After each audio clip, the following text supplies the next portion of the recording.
որ մենք այսօր կենթանի ենք եւ կարող ենք գալ Աստծո ոտքի մոտ, թող Աստված օրհնի մեզ, որպեսզի այժմ անցկացնենք իր հետ Սուրբ Հոգու հետ, Սուրբ Հոգին մեզ սովորեցնի ճշմարտությունը եւ իրականացնենք մեր կյանքում Հիսուսի շնորհքով, Հիսուսի անով խնդրեցի, ամեն։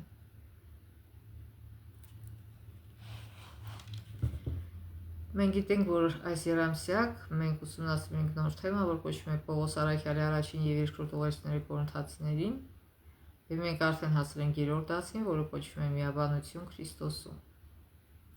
Հիշելու համարն է առաջին Կորինթացից 1:10. Եղբայրներ, խնդրում եմ ձեզ, մեր Տեր Հիսուս Քրիստոսի անունով, որ բոլորդ միաբան լինեք,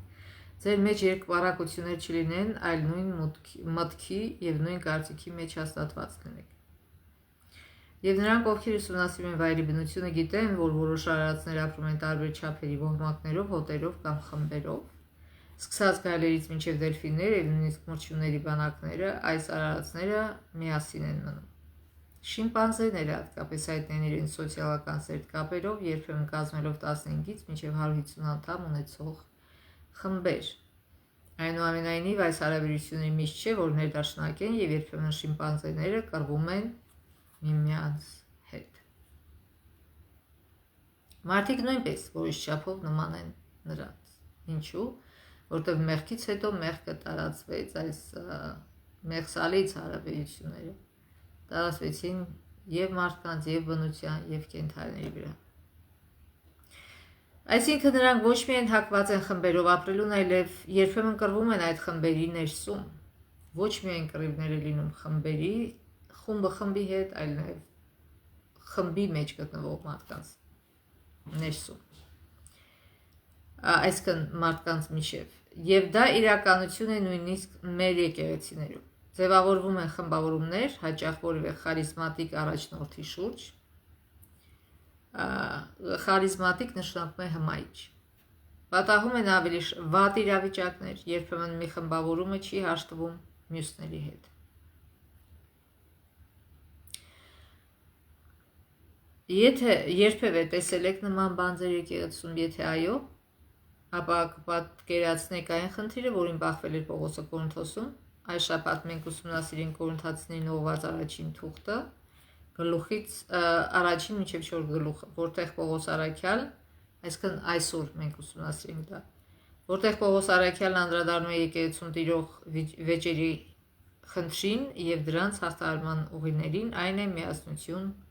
Քրիստոսում։ Այսինքն ինչպես կարելի է խուսափել կռիվներից, վեճերից, միայն միաբանությունով Քրիստոսի շուրջ,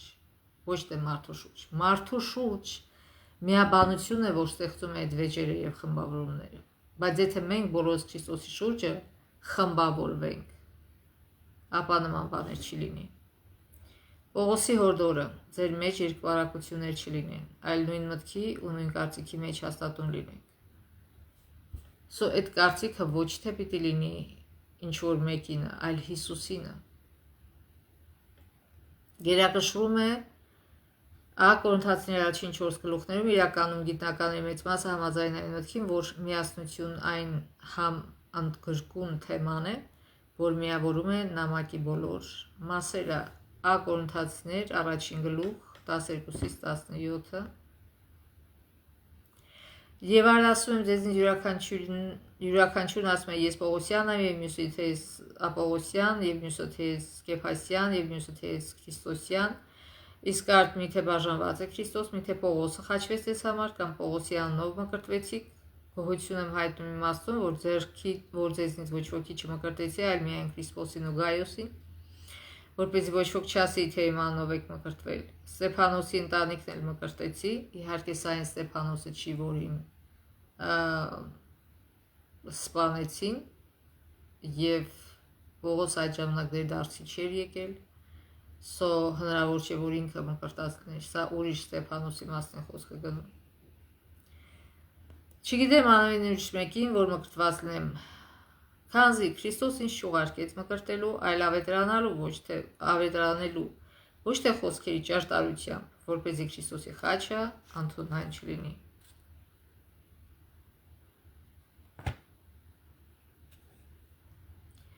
Պողոսը օգտագործում է խիստ բառեր նկարագրելու Կորինթոսի եկեղեցու անդամների միջև միասնության բացակայությունը։ Նա օգտագործում է հունարեն սկիզմա բաժանում եւ էրիս վեճ հակառակություն եզրույթները։ Սկիզմա գոյականը, ինչպես նաեւ սկիզո բայը ճեղքել։ Նոր կտակարանի տարբեր տեղերում եւս օգտագործվում է նկարագրելու համար կարծիքների տարբերությունները, որոնք հանգեցնում են խմբավորումների առաջացմանը։ Էրիս վեճ խռովություն գոյական իր հերթին հաճախ հանդիպում է այն արատների ցանկում, որոնցից պետք է հեռու մնան քրիստոնյաները, օրինակ կարդանք Հռոմեացիներ 1:29։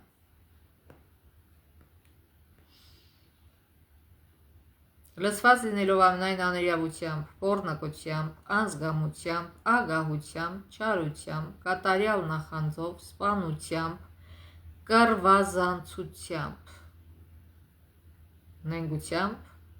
չարասրտությամբ։ Տեսեք, այս կռվազանցությունը, այսինքն այդ վեճերը, այդ ամեն ինչը դրված է այս մյուս մեղքերի կողքին։ Պոռնկության, անզգամության, ագահության, չարության, նախանձի, սպանության, նենգության, չարասրտության։ Նույն գծի վրա է դրված վիճաբանությունները։ Եվ նաև կարդանք Հռոմեացի 13:13-ը։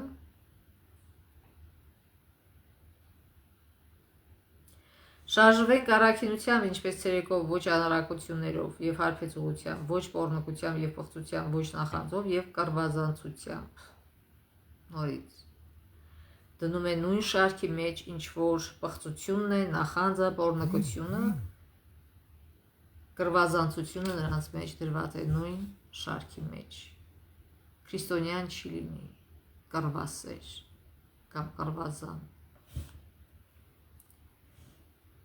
Բ Կորինթացիներ 12:20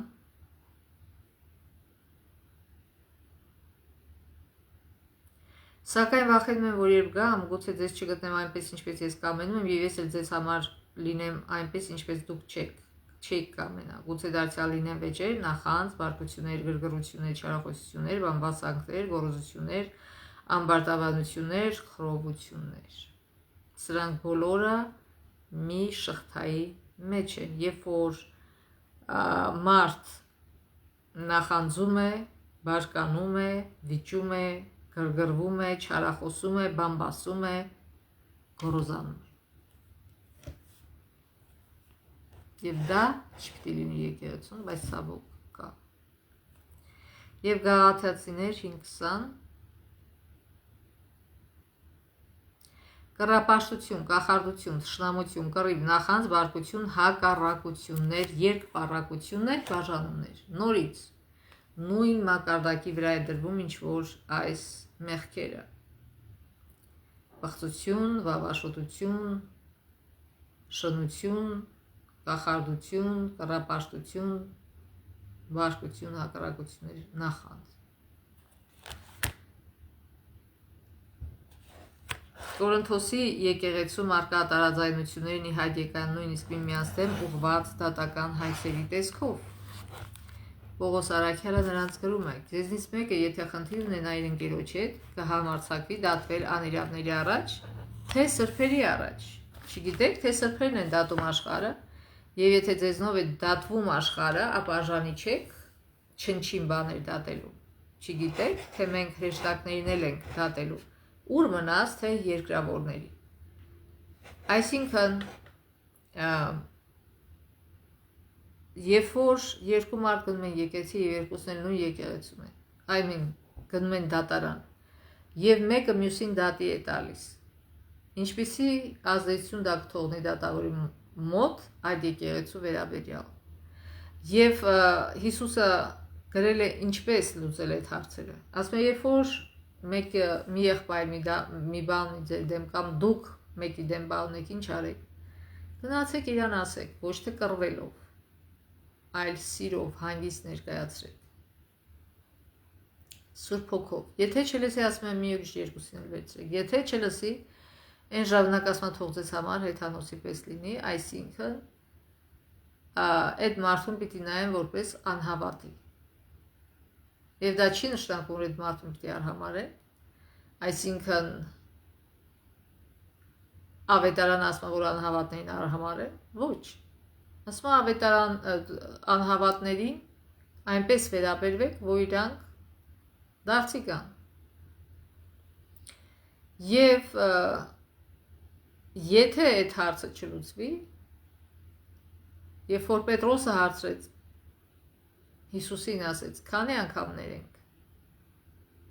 Ասեց 7 անգամ, Հիսուս ասեց չէ, 70 անգամ 7, այսքան միշտ։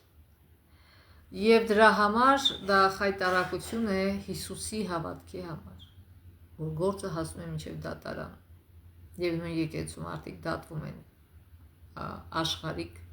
դատավորների մոտ։ Ձեզ ամաչացնելու համար եմ ասում, ասաց նրանց Պողոսը, եկեղեցու անդամների միջև այս դատական գործընթացների վերաբերյալ։ Փաստացի նրանք մի կողմը չէին դնում իրենց տարածայնությունները, նույնիսկ Տիրոջ ընթրիքը նշելիս։ Ա Կորինթացիներ 11:17-22 համարները։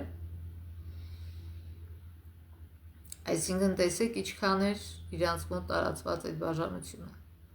Բայց այս բանը պատվիրում եմ ոչ որպեսզի ձեզ գովեմ, որտեղ ոչ թե դեպի լավը, այլ դեպի վաթարն են գնում ձեր հավաքույթները։ Նախ երբ մի վայր եք ժողովում եկեղեցուն, լսում եմ թե բաժանումներ կան ձեր մեջ եւ մասամբ հավատացի, բայց պետք է որ հերձվածներ լինեն ձեր մեջ, որպեսզի ձեր միջից նրանք որընտիր մարդիկ են Երևան։ Եվ արդ երբ դուք միասին հավաքում եք, Տիրոջ տունը ձեզ համար հաց ուտելու տեղ չէ, որտեղ յուրաքանչյուր ոք առաջ է ընկնում իր ընթրիքն ուտելու, մեկը քաղցած, իսկ մյուսը արդեն հարբած։ Հարբած չի նշանակում, որ ալկոհոլ էր խմե հարբել էր։ No։ Քաղցածի հակառակն է հարբած։ Այսինքն բժիշկներն էլ քթել են եւ ապացուցված է, որ մարդ շատ է ուտում, նա հարբածի կարգավիճակում է։ Ուղեղը բթանում է այդ շատակերությունից եւ ինքը արդեն նորմալ չի կարում գործի եւ քունը գալիս է,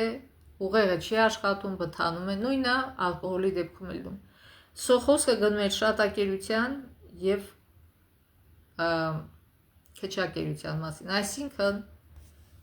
ամեն մեկը բերում էր իր ուտելիքը եւ փոխարենը ընդհանուր դնեն եւ ամեն մեկը իր մասը վերցնի, ինչքան որ իր ստամոքսն է եւ ուտի, ինչ են անում նրանք, ովքեր լավ ուտելիքներ են բերել, հարուստ է, ապալ արագ ուտում են իրանց բերած ուտելիքը, որ հանկարծ այդ մյուսները չուտեն, ով որ չի բերել։ Իհարկե այսօր եկեղեցում նման բան չկա, որտեղ պատլակ է եւ դնում են ընդհանուր մի սեղանի վրա, մարդիկ հերթ են կանում եւ ում ինչքան որ պետք է վերցնում են եւ ուտում են։ Բայց այն ժամանակ պատկերացնում եք, այս խնդիրն է եղել, որ եւ Պողոսն էլ ասում է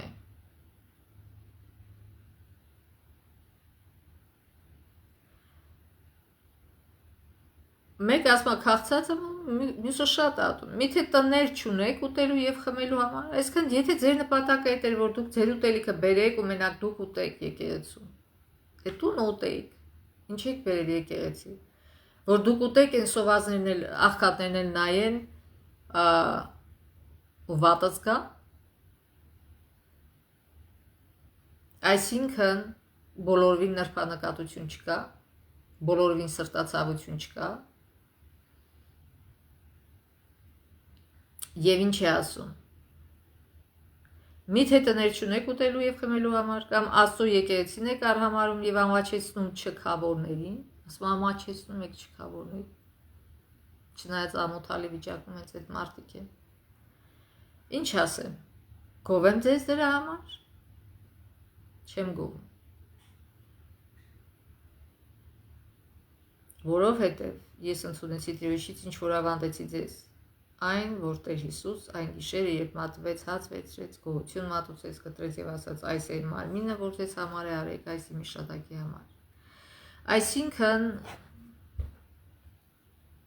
Տիրոջ մահը հաղորդությունը, երբ որ ընդունում էին, դա սարքել էին ուտուշ խմոշի պատճառ թանկանոց ուտելիքներ կամ լիքը ուտելիքներ էին բերում, իրանք ուտում էին, չէին ուզում կիսվեին նրանց հետ, ովքեր չունեին։ Եվ Պողոս ասում է, իհարկե ես ձեզ դրա համար չեմ գովի։ Եթե տենց եք անել, գնացեք ձեր տունը կերեք։ Ինչ եք բերում եկեղեցի։ Որ ասում աղքատների գայթակղեք։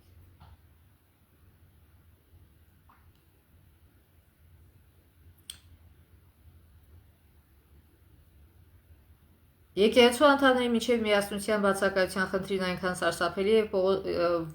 եւ Պողոսն այնքան մտահոգված է դրանով, որ սա առաջին հարցն է, որին նա անդրադառնում է Կորինթացիներին ուղղված իր այս նամակում։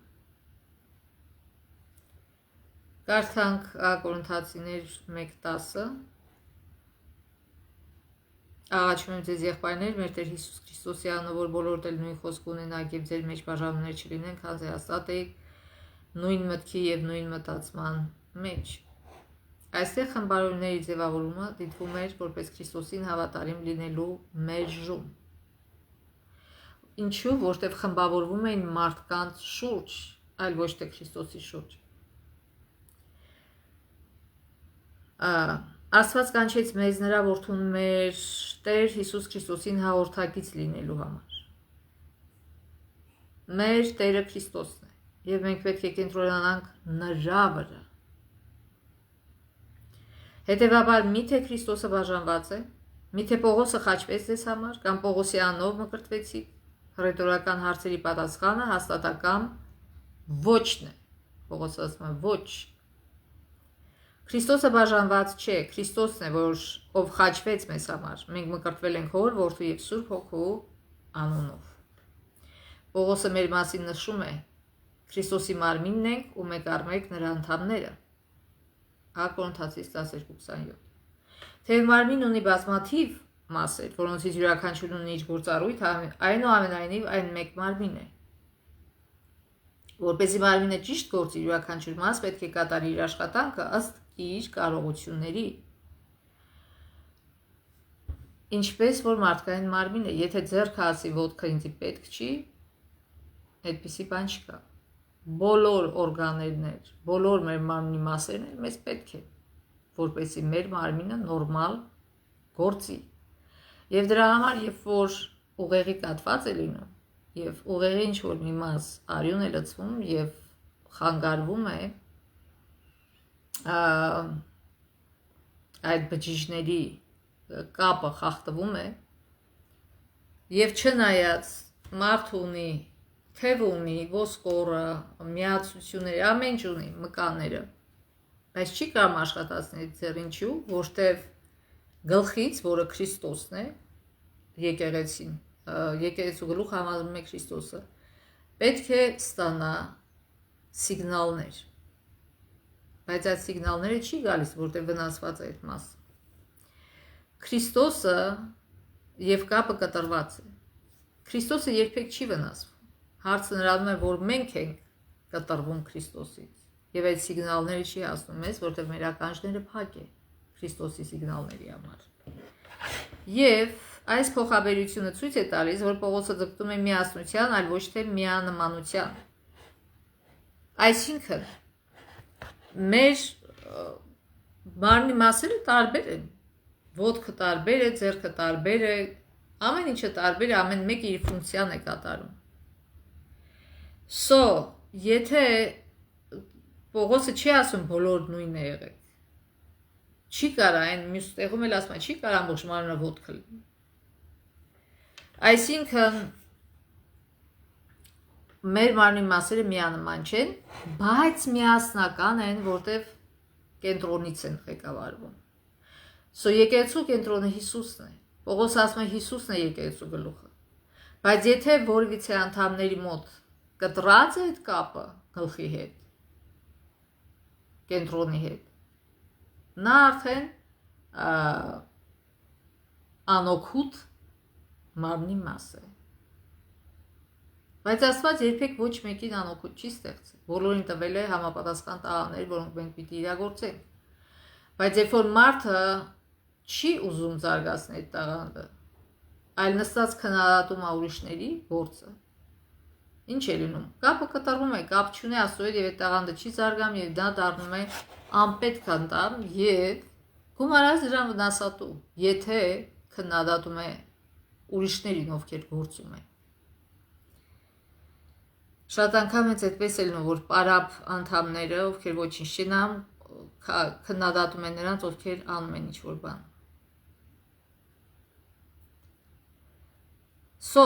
Եկեղեցու անդամները միանման չեն, տարբեր են, բայց նրանք պետք է գործեն միասնական Հիսուսի ղեկավարությամբ։ Նա միասնություն է փնտրում բազմազանության մեջ։ Նորից կարդանք։ Միասնություն բազմազանության մեջ։ Ավելին նա փնտրում է այդ միասնությունը ի հեճուկս բազմազանության։ Բազմազանություն չի նշանակում կռվազանություն, կռվասիրություն։ Բազմազան տարբեր մարդիկ կարող են շատ միահամուռ եւ համախմբված լինեն մեկ նպատակի շուրջ։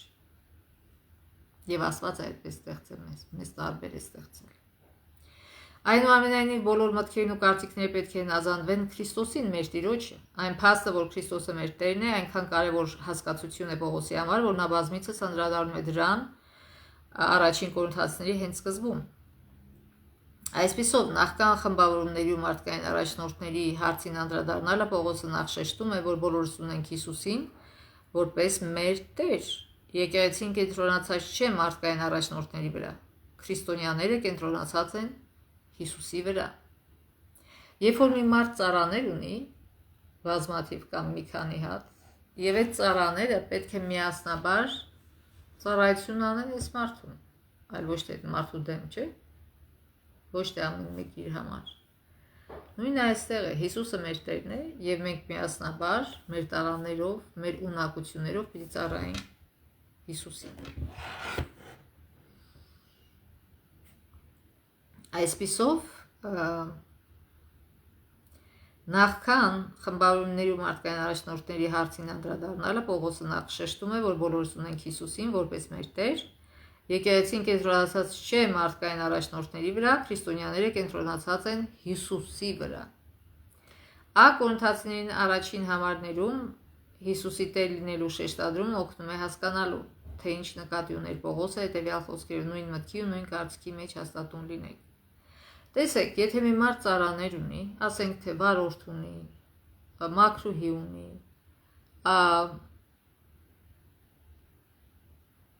քուք ունի, այսինքն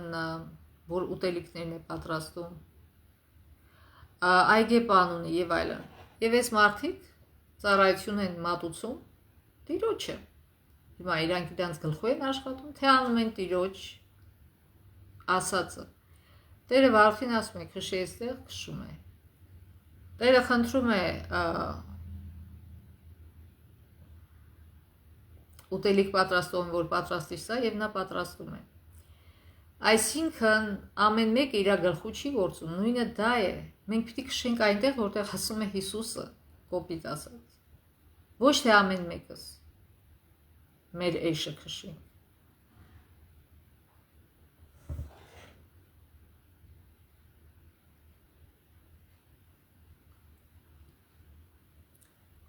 Ուրեմն, եւ շեշտադրումը Պողոսի խոսքերի մեջ օգնում է մեզ հասկանալու, թե ինչ նկատի ուներ Պողոսը հետևյալ խոսքերով, նույն մտքի ու նույն կարծիքի մեջ հաստատուն լինեք։ Հունարեն տերմինը, որը թարգմանվել է որպես միավորված, առաջացել է կատարտիզո վայից, որը ենթադրում է, որ ինչ-որ բան պետք է վերականգնվի իր պատշաճ վիճակին։ Երբ մարդկային առաջնորդների շուրջ խմբավորումներ են ձևավորվում, եկեղեցու ներսում հարաբերությունները պետք է վերականգնվեն իրենց պատշաճ վիճակին, եւ դա կարող է տեղի ունենալ Քրիստոսի մեջ միաբանության եւ դրանից բխող սեփական եսի մահանալու միջոցով։ Այսինքն, երբ որ մարդուն ուղեղի կատված է խփում կամ ստանում է ուղեղի կատված, ինչ է դառնում։ Սկսում են բուժել։ Հետո էլ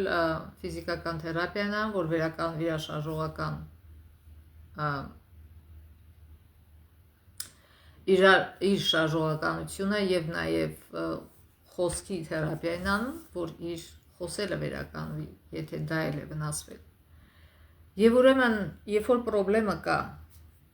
պետք է այդ խնդրը լուծել,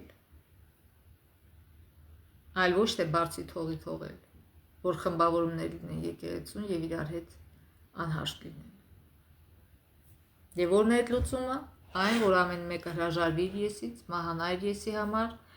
եւ մի այլ տեղում էլ Պողոսին չէ գրում, ասում է ամեն մեկը մյուսին ձեզանից բարձր դասեք։ Եթե ամեն մեկը մյուսին բարձր դասի, ոչ մի գոռոզություն չի լինի,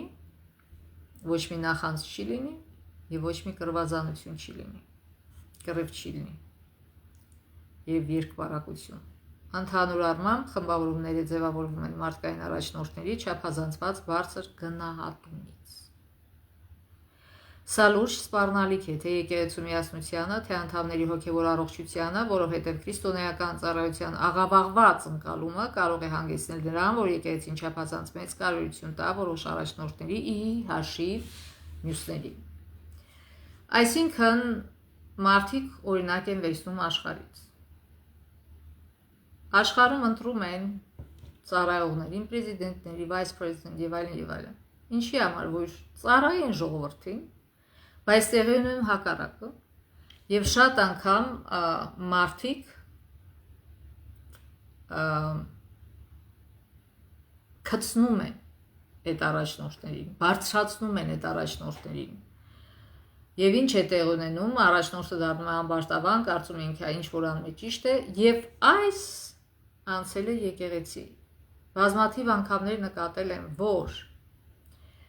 մարդիկ կան եկեղեցում, որ քցնում են եկեղեցու առաջնորդներին, եկեղեցու հովիվներին։ Հարգել այո պետք է, օգնել այո պետք է, բայց ոչ քցնել։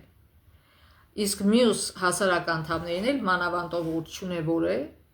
վերևից են նայում եւ արհամարում են, չեն ուզում հետները շփվել։ Այսինքն դա աշխարհիկ մթնոլորտ է։ Եվ այս մարդը եւ դրա համար մեր կոնֆերանսիան ինչ է անում։ Երբ որ մեկը ծառայում է մի քանի տարի մի եկեղեցում եւ կապ չունի այդ եկեղեցին հաջողության է հասել, նշանակում է լավ ծառայող է եւ նրան վերցնում են տանում են մի ուրիշ վատար եկեղեցու գլուխ են դնում, որպեսզի այդ եկեղեցու վիճակն էլ շտկվի։ Եվ եթե վատն է նորից վերցնում են մի այլ ուրիշ գործի են դնում, այսինքն անդադ տեղաշարժում են, որտեվ չի կարելի մանավանդ լավ հովիվներին թողնել նույն տեղը, որտեվ առաջանում է նրանց պաշտելու վտանգ։ Դրա համար անդադ պետք է փոփոխել, ինչպես պրեզիդենտներն են փոփոխվում, եւ լավերը եւ վատերը։ Այսինքն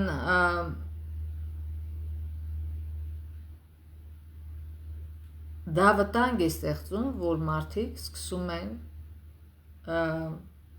մեծ կարողություն տալ մարդուն, որը միայն իրենց ծառայողն է։ Նման վերաբերմունքի հետևանքը մրցակցային մթնոլորտն է, որը կարող է պառակտել եկեղեցին։ Ավելին, եթե մարդկային առաջնորդներին դիտում են որպես մեր քրիստոնեական ինքնության կենտրոնական առանցք, կառաջանա վտանգ, որ Քրիստոսին մեր կյանքում ունեցած իրական ու պատշաճ դիրքից կտեղափոխենք մեկ այլ դիրք։ Այսքան շատ հովիվներ եկեղեցում այնպես են իրանց բամ, կարծես իրանք թագավորն են եկեղեցու։ Եվ մարդիկ էլ քցնում են իրանց։ Սովորական մանանց սովետում էր տարածված դա, որ քցնում էին այդ իրանց բարձրներին։ Եվ դա էլ տարածվում է եկեղեցու վրա։ Այդ մտածելակերպը բերում են եկեղեցի։ Մենք պետք է գոհացնենք Հիսուսին, այլ ոչ թե մարդուն։ Նույնպես հովիվը պետք է գոհացնի Հիսուսին, այլ ոչ թե իր հոտին։ Գոհացնել Հիսուսին նշանակում է, որ ինքը իր հոտի համար լավ հովիվ կլինի։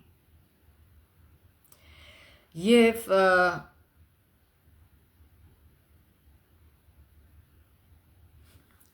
այսպիսով կենտրոնում հայտնվում է հովիվը, ծառայողը, իսկ Հիսուսը գնում է կողք։ Ա Կորինթացիներ 3:1-4 Եվ ես եղբայրներ չկարողացա խոսել ձեզ հետ իբրև հոգևորների հետ, այլ խոսեցի իբրև մարմնավորների հետ, իբրև մանուկների Քրիստոս կատ տվեցի ձեզ եւ ոչ կերակուր, քանի որ այսինքն պինդ կերակուր, քանի որ դեռ կարող էլ չէիք, եւ հիմա էլ կարող չեք, քանզի դեռ մարմնավոր եք։ Հիմա էլ ձեր մեջ կան կռիվ եւ նախանձ, չէ որ մարմնավոր եք եւ մարդկայնորեն եք ընթանում։ Մի եկեղեցում եթե կա կռիվ եւ նախանձ, նշանակում է այդ եկեղեցում մեծամասնությունը մարմնավոր է, այլ ոչ թե հոգևոր։ Եվ ասում եմ մարդկայնորեն եք ընթանում, իսկ աշխարհիկ ձևով եք ընթանում, աշխարհի սովորություններով։ Եվ ձեզնից մեկն ասում է ես Պողոսյան եմ եւ մյուսը թե սա Պողոսյան մարմնավոր մարդիկ չեք։ Իսկ արդ ով է Պողոսը կամ ով է Պողոսը։ Պաշտոնյաներ, որոնցով հավատացիք, այսինքն ում միջոցով հավատացիք։ Ընդհանրապես միջոց է։ Եվ յուրաքանչյուրն այն է, ինչ որ Տերը տվեց նրան։ Ես տնկեցի, Պողոսը ջուր տվեց, բայց Աստված աճեցրեց։ Ուրեմն կենտրոնում ով պիտի լինի։ Աստված։ Այլ ոչ թե Պողոսը կամ Պողոսը կամ այսինչը կամ այնինչը։ Պողոսը հստակեցնում է, որ հոգևոր հասունությունը հավատացյալին մղում է գնահատելու Աստծո իմաստությունը, որը մեզ հաղորդվում է հոգու միջոցով, եւ որը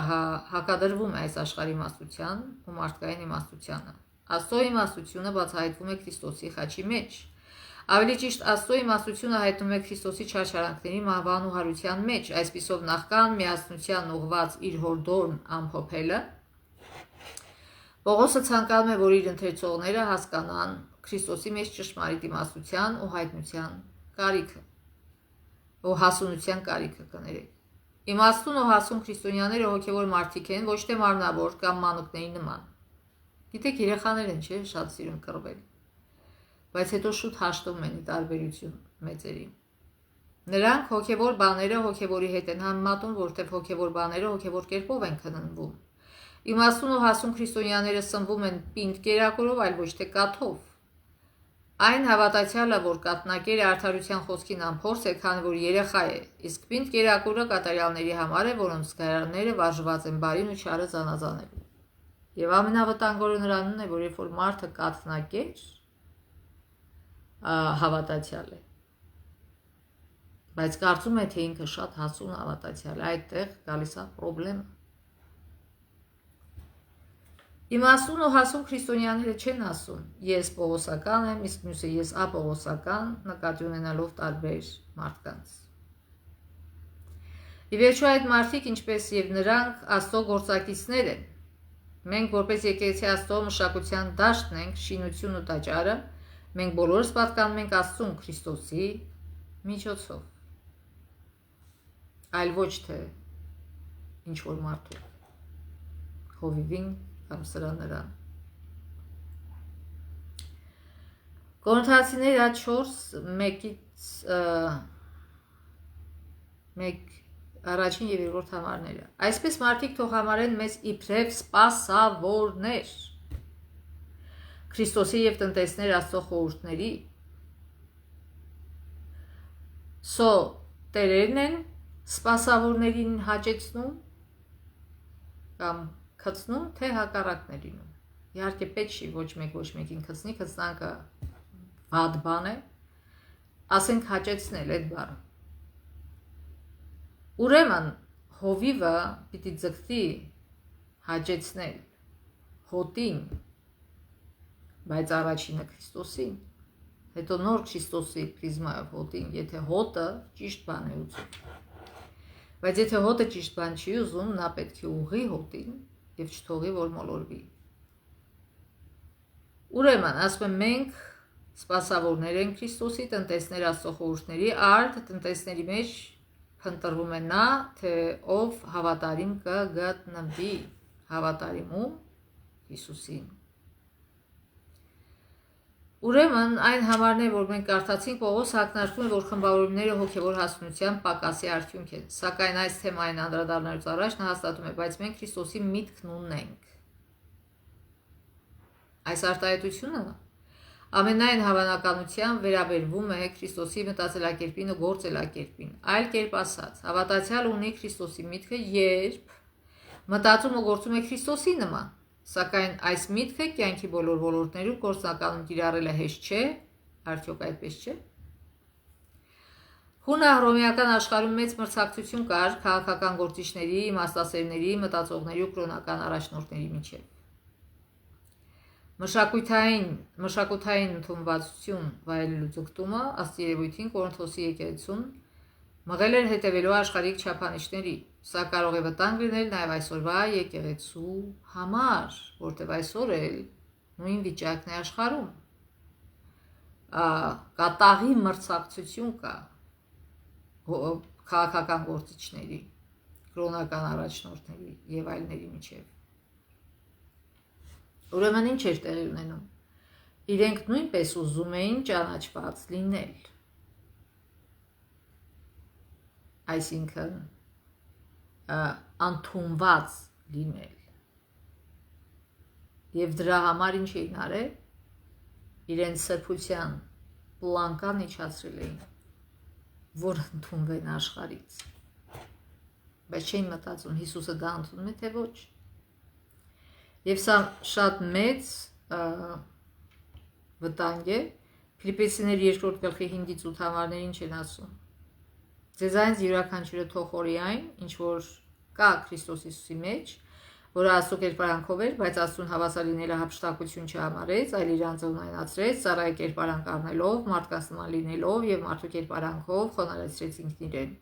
հնազանդ լինելով մինչև մահ եւ այն էլ մահվան խաչի վրա։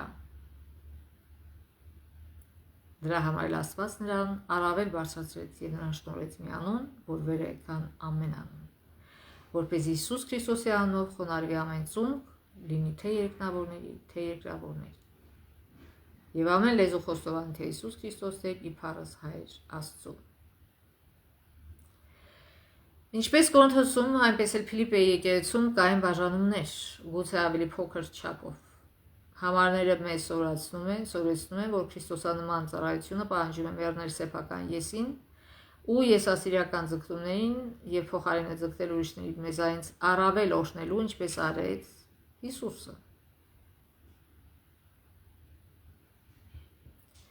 Ֆիլիպպեցիներ 2-րդ գլուխ առաջին համարից։ Արդ եթե կա մխիթարություն Քրիստոսով, եթե կա սիրո սփոփանք, եթե կա հոգու հաղորդություն, եթե կա գթություն եւ ողորմություն, ուրեմն կատարյալ դարձրեք իմ ուրախությունը։ Նույն բանը խորհեցեք, նույն սերն ունեցեք ձեր մեջ, եղեք միաշունչ, միախորհուրդ, մի արեք որևէ բան հակառակության ոգով, ոչ էլ որևէ բան, այսինքն մենակ թե հակառակվեն։ Ոչ էլ որևէ բան սնապարտությամբ, այլ խոնարհությամբ մեկըդ մյուսին ավելի լավ համարեցեք, քան ինքներդ ձեզ։ Ավելի բարձր համարեցեք, քան ինքներդ ձեզ։ Միայն ձեր շահը մի փնտրեք, այլ յուրաքանչյուր ոք ընկերոջ շահն էլ։ Սովորաբար մարդիկ ինչպես են, իրանց են սիրում բարձրացնել, չէ՞։ Բայց այստեղ ասում է հակառակը, եկեղեցում պիտի լինեն այնպիսի ոգի, որ մարդիկ իրար բարձրացնեն, այլ ոչ թե իրանց։ Քրիստոսանման այս ծառայությունն այն է, ինչ Պողոսը նկատի ուներ Քրիստոսի սպասավորների արտահայտությամբ, այս արտահայտությունը կարող է փոխանցել այն գաղափարը, որ նրանք ծառայում են Քրիստոսին որպես օգնականներ կամ ենթականներ։ Ակնհայտ է, որ մարդկային առաջնորդներին ճիշտ ընկալելը հիմնված է Քրիստոսի առաջնորդության օրինակի վրա։ Ծառաները ևս ներկայացվում են որպես տնտեսներ։ Տնտես այն մարդն է, որին վստահված է ուրիշ մեկի սեփականությունը կառավարելը։ Այսօր ասում են մենեջեր։ Եվ ինչ էլ ունենանք, այն ամբողջությամբ ի վերջո պատկանում է Քրիստոսին։ Մենք Քրիստոսի տնտեսներն ենք։ Գիտեք, ինչպես շատ անգամներ CEO-ներ են վարձում, մենեջերներ իրանց, մեծ կամփանիները, եւ կոնտրակտի մեջ CEO-ն անպայման մտցնում է, որ եթե bankruptcy լինի, բանկրոտ գնա, ինքը պատասխանատու չի։ Եվ դրանից օգտվելով շատ CEO-ներ գաղտնի ձևով իրենց տիրոջ ունեցվածքը ինչ որ մի ձևով գողացել են, եւ հետո ասել են, գիտես, քո բիզնեսը եկամուտ չի բերել, եւ դու կներեք այդ սնանկ ես դարձել։ Եվ շատ բիզնեսմեններ նույնիսկ չեն կարողանում դատի տալ այդ մարդկանց, որտեղ տարբեր ափերից ձևերով են խլել ունեցվածքը։ Մենք մեր ունեցվածքն են պատկանում է Հիսուսին, եկեղեցու մարդիկ էլ պատկանում են Հիսուսին, եկեղեցին էլ է պատկանում Հիսուսին, ամեն ինչը Հիսուսի պատկանելիքն է, այլ ոչ թե մեր։ Մենք պետք է օգտագործենք իբարս Հիսուսի, այլ ոչ թե իբարս մեր։ Մենք չպետք է գողանանք Հիսուսի ունեցվածքը եւ չպետք է սնանկացնենք Հիսուսին, սնանկացնենք իր զավակներից, կոպիտ վերաբերելով նրանց, արհամարելով նրանց, դուրս քշելով ձեր վերաբերմունքով եկեղեցուց։ Մենք դրանով սնանկացնում ենք Հիսուսին իր զավակներից։ Այն փաստը, որ մենք չպետք է խմբավորումներ ստեղծենք, հատկապես մարդկային առաջնորդների շուրջ, չի նշանակում, թե մենք չպետք է աջակցենք մեր առաջնորդներին։ Մենք պետք է գնահատենք ու օգնենք նրանց, հարգենք նրանց անպայման,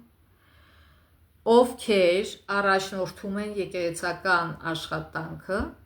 Աստված մարդկանց հանձնարարում է, որ իր ծառայությունը կատարի երկրի վրա, եկեղեցու այն առաջնորդները, որ իրենց կյանքով արտացոլում են խաչով արտահայտված հնազանդություն, արժանի են, որ նրանց լսեն եւ նրանց հետևեն։ Ոչ բոլորը, ուշադիր եղեք։ Ասում են եկեղեցու այն առաջնորդները, որ իրենց կյանքով արտացոլում են խաչով արտահայտված հնազանդություն,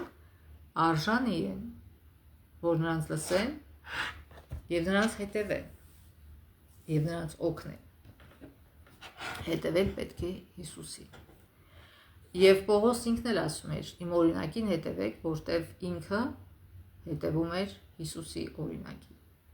Եվ դա այդպես է, որտեվ միայն խաչն ունի զորություն հակազդելու վերահսկողության ցանկացած ձեռնածության, այն փոխարինելով Աստծո խոսքին հնազանդությամբ, Քրիստոսանման առաջնորդներն իրենց ծառայության հաջողությունը վերագրում են միայն Աստծուն։ Իր երկրային ծառայության ընթացքում նույնիսկ Հիսուսը որպես մարդ փառքը վերագրում էր Աստծուն, ըստ Պողոսի, քրիստոնեական հավատարիմ ծառայությունը պետք է հիմնված լինի այն բանի վրա, ինչը մենք կարող ենք անվանել խաչի աստվածաբանություն, խաչն Աստծո իմաստության ու փրկարար զորության հայտնությունն է, միևնույն ժամանակ նա նաև ցույց է դնում մարդկային իմաստությունը որպես հիմարություն։ Եվ Կորինթացիների 4:1-13 հատվածում Պողոսը հստակեցնում է, թե ինչպիսին է խաչի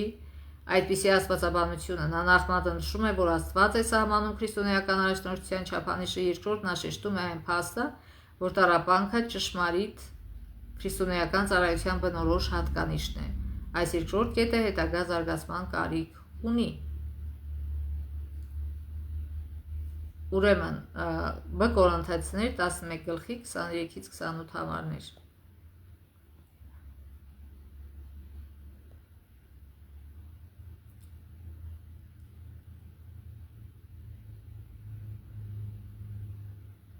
Աբրահամի սերունդ են ես էլ, Քրիստոսի պաշտոնյաներն առավել հանդգնությամբ կասեի, թե ես առավել եւս։ Եթե վաստակով առավել, եթե գանակոծությամբ առավել եւս, եթե բանտարկությամբ ավելի քան նրանք, եթե մահվան վտանգով բազում անգամ, հրեաներից 5 անգամ, 40-ից մեկով պակաս ծեծ կերա, 3 անգամ ձաղկվեցի, 1 անգամ քարփոցվեցի, 3 անգամ նավաբեկության ենթարկվեցի, 1 ցերեկ ու 1 գիշեր ծովի անուդներում տառապեցի, ճանապարհությունների ընթացքում բազում անգամ վտանգներ, գետերից վտանգներ, ավազակներից վտանգներ, ազգակիցներից վտանգներ, վտանգներ հեթանոսներից, վտանգներ քաղաքում, վտանգներ անապատում, վտանգներ ծովում, վտանգներ սուտ եղբայրներից։ Բազում անգամ եղա աշխատանքների եւ հոգնությունների մեջ, հաճախանքուն մնալով քաղցի եւ ծարավի մեջ, առանց մի պատառհացի, այլև ցրտի մեջ ու մերկության։ Մեկ կողմ թողած այլ նեղություններ եւ դեռ այն, որ շարունական ողն իմ վրա կուտակվում է, կային եւ բոլոր եկեղեցիների հոգսերը։ Եվ տեսեք ինչ խոսքեր է ասում Պողոսը։ Կա տկար մեկը, որի հետ ես էլ տկարացած չլինեմ։ Կա գայթակղված մեկը, որի համար իմ սիրտը այրված չլինի։ Այսօրվա մեր հովիները պետք է շատ ուշադիր այս բոլոր տողերը կարդան եւ համեմատեն իրենց կյանքը Պողոսի կյանքի հետ։ Իրենց սրտի վիճակը Պողոսի սրտի վիճակի հետ։ Կորինթացիներ 1:24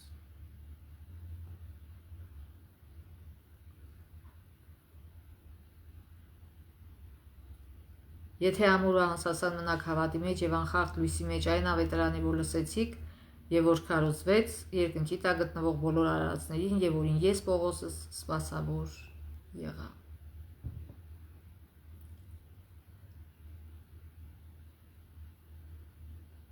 Կորինթացիս 4:1-5 Այսպես մարդիկ թող համարեն մեզ իբրև սպասավորներ Քրիստոսի եւ տնտեսներ Աստծո խորհուրդների արդ տնտեսների մեջ փնտրվում է նա, թե ով հավատարիմ կգտնվի, բայց ինձ համար արժեք չունի դատվածներ ձեզնից կամ նույնիսկ մարդկանցից,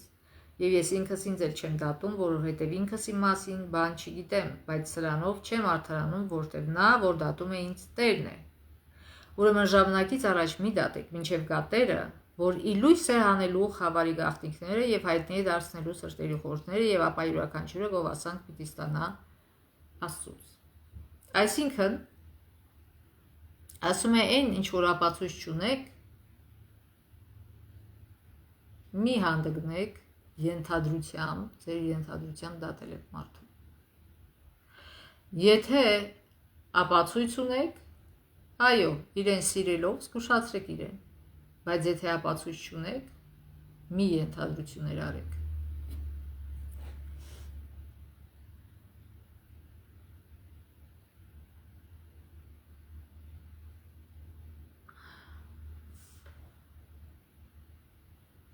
Եվ այստեղ սարկազմով Պողոս ասում է. արդեն իսկ հագեցած եք, եւ արդեն հարուստ դարձած, թագավոր դարձած առանց մեզ, եւ երանի թե թագավոր էիք, որպեսզի մենք էլ թագավոր էինք ձեզ հետ։ Ինձ այնպես է թվում, թե մեզ առաքյալներից Աստված վերջիններ դարձրեց, որպես մահապարտների, որտեղ տեսարան դարձանք աշխարհին եւ հրեշտակներին ու մարդկանց։ Մենք հիմարներ Քրիստոսի պատճառով, եւ դուք իմաստուններ Քրիստոսով, մենք թույլեր եւ դուք հզորներ, դուք փառավորվածներ եւ մենք անարգներ։ Մինչև այսօր եւ քաղցած մնացինք, եւ ծարավեցինք, եւ մնացինք մերկ, եւ բռնցքահարվեցինք, եւ մնացինք անկայան, եւ չարաչար աշխատեցինք մեր ձեռքերով, նախատում էին մեզ, մենք օրհնում էինք, հալածում էին, դիմանում էին, հայհոյում էին, աղոթում էին։ Արագ նշավակ եղանք ամբողջ աշխարհին ջնջոց բոլորի համար մինչև այժմ։ Թող այսօրվա քարոզիչները հովիվները կարդան այս տողերը։ Ինչքանով է նման իրենց կյանքը, Պողոսի կյանքի։ Թե աշխարհիկ մարդկանց պես հարստության ձգտող, բրաններ հագնող, այսքան թանկանոց շորեր, անհամեստ ապրող, թանկանոց տներ եւ թանկանոց ավտոներ քշելով, որ միայն հովիվ աշխատելով որտեղից այդ փողը, որ ուրիշ գործ չունեն, միայն հովիվ են, որտեղից այդ փողը, որ մարդը քշում է շատ թանկանոց ավտո եւ լավ էլ տուն է։ Այսինքն Հուդայպես համարելով որ իրանք արժանի են, նրանք բյուջեից վերցնում են այն, ինչ որ իրենց չի պատկանում, այսինքն գողանում են։ Ցավացնելու համար չեմ ասում, ամաչացնելու համար չեմ ասում, ասում եմ, որ ուշադիր այս խոսքերը կարդաք Պողոսի, օգնելու համար եմ ասում, եւ քննեք ձեր կյանքը, եւ մի խաբեք ինքներդ ձեզ, թե փրկության ճանապարհին եք, երբ որ Հուդայի քայլերով եք գնում, երբ որ գողանում եք եկեղեցուց, եւ ձեր համար եք օգտագործում։ Իսկ նրանք, ովքեր իրոք կարիքավոր են, նրանց փրթիկներ, փշրանքներ հասնի թե չէ չգիտեմ։ Ինչ որ այ Աստված է դատավոր, եւ Աստված դատելու է ամեն թաքնված։ Դուք գիտեք ձեր կյանքը, դուք գիտեք ամեն ջեր մարդիկ էլ տեսնում են։ Խնդրում եմ, աղաչում եմ ձեզ, կարդացեք այս խոսքերը Պողոսի մասին եւ արդյոք տեսեք, դուք այդ վիճակում եք, թե լավ էլ չաղանում եք։ Եվ առանց հալածանքների եք ապրում։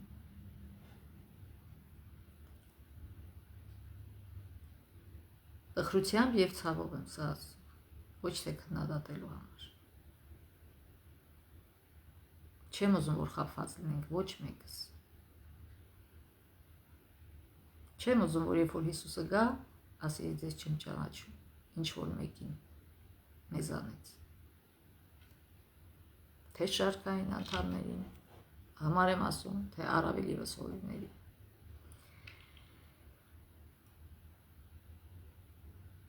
Քրիստոնյա առաջնորդները հետևում են Հիսուսի հետքերին, պատրաստ տառապելու իրենց եղբայրների ու քույրերի համար։ Քանիսներն են այսօր տառապում։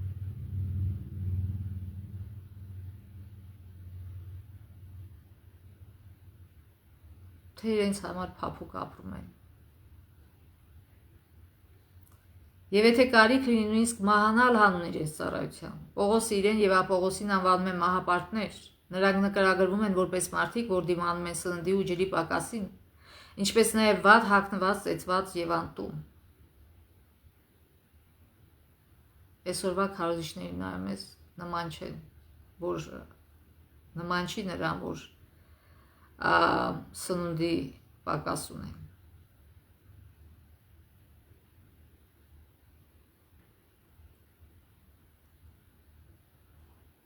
Ինչպես նաև վատ հագնված, նրանք ասման նկարագրվում են, որ դիմանում այնպիսի մարդիկ են, որ դիմանում են սննդի եւ ջրի պակասին, ինչպես նաև վատ հագնված, ծեծված ու անտում։ Չեմ ասում, որ վատ պիտի հագնվեն, ոչ, կոկիկ եւ համեստ, ոչ թանկանոց հագուստներ, ոչ թանկանոց մեքենաներ, այո, դա շատ կարևոր է, որտեղ Հիսուսը մի հատ էշել չուներ, ոչ էլ ձի ուներ, եւ նույնիսկ տուն էլ չուներ։ Ասում է աղվեսները բներ ունեն, ես չունեմ, որ միտեղ գլուխս տնեմ։ Արդյոք դուք Հիսուսի ճամփով եք գնում։